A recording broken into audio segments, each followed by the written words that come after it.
We are in Buenos Aires, the city of tango and football.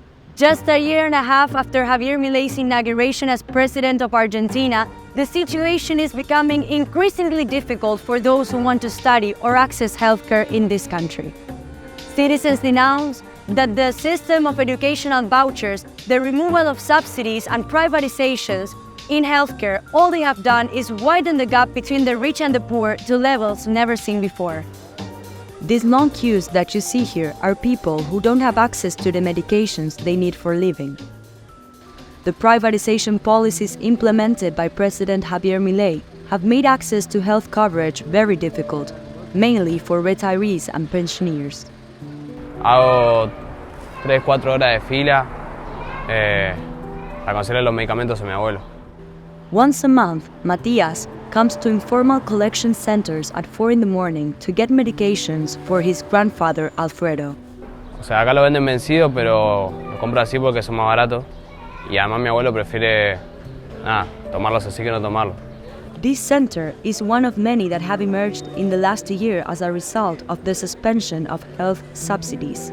A veces si no tenés plata, lo puedes cambiar por lo que tengas, un electrodoméstico, un par de zapatillas, lo que tengas.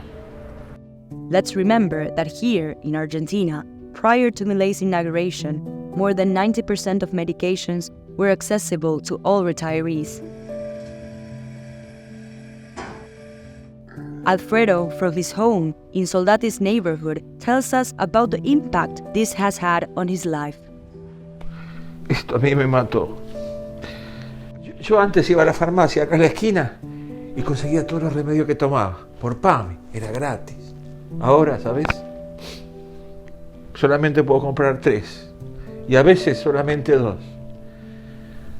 Si no los tomo, me muero.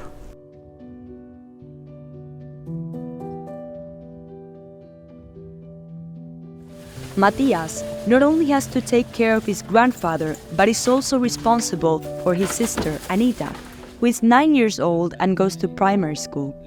Bueno, yo tuve que dejar el colegio.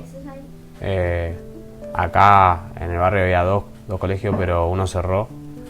Y ese que quedó consiguió una vacante, pero se la di a mi hermana para que ella estudie. Matías tells us about the sacrifices he has to make so that his sister can continue with her studies. Yo conseguí un colegio, pero quedaba re lejos, ya se me hacía muy caro, entonces preferí quedarme acá, cuidando a mi abuelo y bueno, trabajando, ganando un peso más. In Argentina, the issue of school dropouts is increasing monthly due to the closing of schools and the increase in the cost of living. The elderly and the children are the main affected. What used to be a right has now become a privilege.